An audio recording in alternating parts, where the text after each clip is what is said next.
नमस्कार, माझ्या चॅनलवर आपणा सर्वांचे स्वागत आहे। मी आज बनवणार आहे पोह्यांचा युनिक नाश्ता। नेहमी जर पोहे बनवून त्रासला असाल तर हा नाश्ता नक्की ट्राय करा। खूप मस्त असा टेस्टी बनतो आणि काहीतरी वेगळं असते जे मुलं आवडीने खाऊ शकतात आणि हार्मफुल याच्यात काहीच नाही वापरलेलं आहे। जे पौष्टिक आहे तेच यूज केलेलं आहे। आधी तेलामध्ये पोहे, तीळ, बारीक चिरलेला लसूण, बारीक चिरलेला अद्रक, हिरवी मिरची आणि कढीपत्ता घातला। मग बारीक चिरलेला कांदा घालून छान फ्राय केलेला आहे।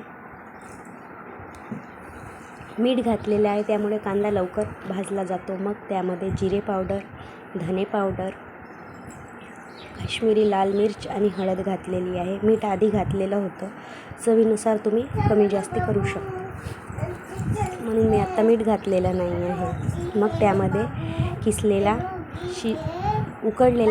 उकडून किसलेला आलू घातलेला आहे। 3 आलू घातलेले आहे मी आणि मग वरून त्यामध्ये लिंबाचा रस टाकलेला आहे। खूप मस्त लागतो। तुमच्याकडे आमचूर पावडर असेल तर तुम्ही तेही घालू शकता। आणि मग कोथिंबीर घातलेला आहे आणि हे बनवलेलं मिश्रण ताटामध्ये पसरवून थंड करून जाड पोहे घ्यायचे आणि त्यांना छान स्वच्छ धुवून ते भिजू द्यायचे, छान असे भिजू द्यायचे। आणि मग त्यामध्ये बाइंडिंगसाठी मी 1.5 चमचा बेसन घातलेला आहे। तुम्ही तांदळाचं पीठ किंवा कॉर्नफ्लॉवरही यूज करू शकता। आणि याचं असं छान डो तयार करायचं आहे। पोहे जर छान भिजले की नुसताच डो तयार होतो, पण जर पोहे थोडे कमी भिजले तर मग आपल्याला पाण्याचा वापर करून असा डो तयार करावा लागतो। मग असे गोळे करून घ्यायचे, अशी पाती करायची, मग त्याच्यामध्ये ते गोळे पॅक करायचे आणि अप्प्याच्या साच्यामध्ये तुम्ही हे बनवू शकता। जास्ती तेलाचाही उपयोग होणार नाही। डीप फ्राय केलं की जास्ती तेल लागतो आणि अप्प्यांमध्ये म्हणाल की तेलाचा तर उपयोग होऊन राहिला आहे, पण थोडं कमी तेल ॲब्झॉर्ब करते, म्हणून मी अप्प्याच्या साच्यामध्ये बनवलेलं आहे।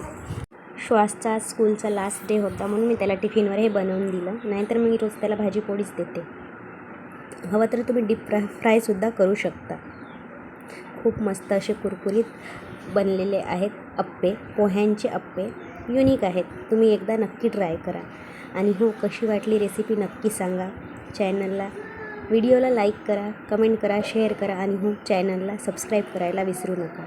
आणि असेच नवनवीन व्हिडिओज बघत राहा। थँक्यू। असे छान गोल्डन ब्राऊन होतपर्यंत फ्राय करून घ्यायचे। मस्त असा चमचमीत नाश्ता आपला तयार आहे। तुम्ही हिरवी चटणीसुद्धा बनवू शकता यासोबत। मी सॉससोबतच घेतलं। बघू शकता किती मस्त असे अप्पे तयार झालेले आहेत।